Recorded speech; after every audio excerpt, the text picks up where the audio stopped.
In this video, traders, we're going to look at what are calendar effects. Stay tuned.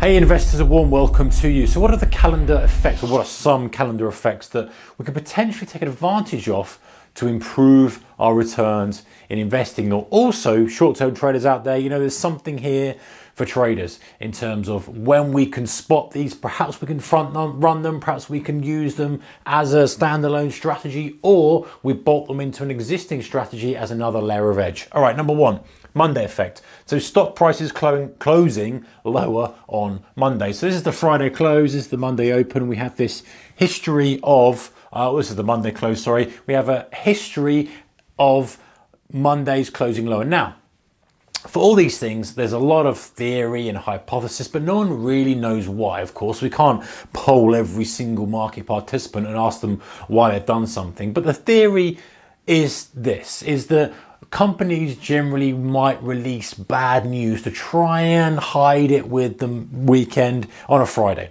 So they release on the Friday after bell, and it sort of gets dissolved in the weekend, hoping that people will forget about it, it will be a little bit more diluted, and then that will hit the price of the stock on Monday and it will close lower, and hoping that it's not as bad as if they brought it out in the middle of the week and it has the whole of the week to kind of hammer lower.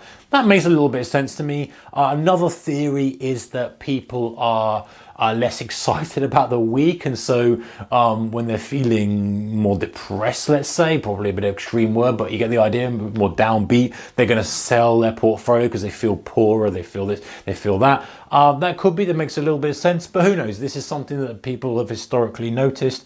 I can't say I've noticed it specifically that much when I've been trading aggressively on Mondays compared to Fridays. But maybe it is there over, when you go back a certain number of years, maybe there is that statistic. But let me know your thoughts in the comment section below on that one, guys. Right, next one is the turn of the month. So stock values rising at the end of the month. Now, why would this be? This potentially is that people are putting assets and money to work at the end of the month. They have to have done stuff at the end of the month, and they need to buy something, so you get a supply-demand imbalance. One of the things, my theories, is that, let's say someone has said, oh, okay, I want to buy 1 million shares of this stock over this month period.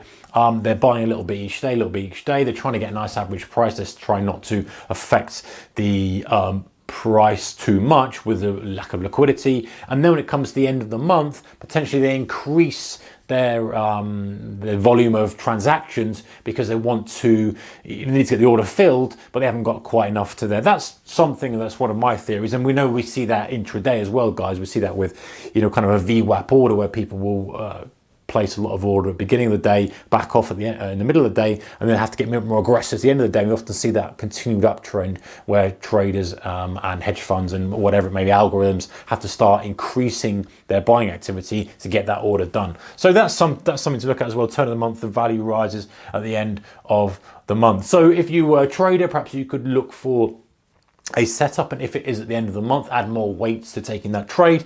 If you're an investor, maybe you wait to the end of the month until you want to sell your investment that you've had for a while. Something to consider anyway. Okay, the January effect. What's the January effect? Now, this is one I'm not so sure of, I have to say. Increase in prices during January, normally following a fall in December prices. And I have always observed and continue to observe like a Santa rally. We call it a Santa rally, where you get a lot of money flowing in up until through Christmas, and generally plodding. I find that kind of nondescript week between Christmas and New Year the same kind of thing. Now, this suggests that there's a fall in December prices as people are selling and cashing in, and they're buying back in again in January, causing this increased rise in, or should I say, causing this increased demand, which then results in a rise in prices. Now, I've observed this Santa rally. I've observed kind of a push up to Christmas. I also observed, rising prices in January. Someone was very aggressive buying in January. Now, is that a combination of the two? Is that a combination of some people putting more money to work in the new year? and the Santa rally kind of flowing over, or what? Again, we don't know, we're sort of hypothesizing, but it's definitely in effect this December to January period where we get a push up. And in fact, I believe I've done another video where we talked about how New Year statistics, buying around Christmas, buying around New Year, that kind of stuff can affect and the sort of returns you get from doing that. So that's worth having a search on the channel for that one, guys. Okay, the holiday effect. This is the anomaly where the stock market gains the last trading day before a holiday. I've definitely seen this when I'm trading.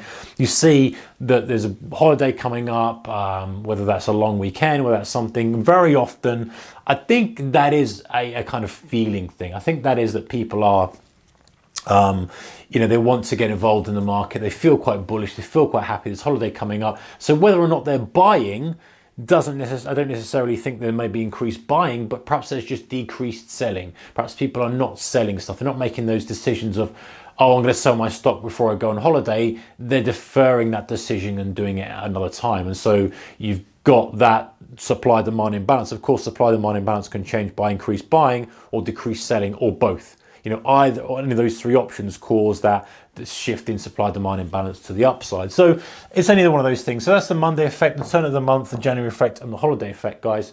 Any of you got any others? Stick in the comment section below. Otherwise, take care. See you next one. Bye-bye.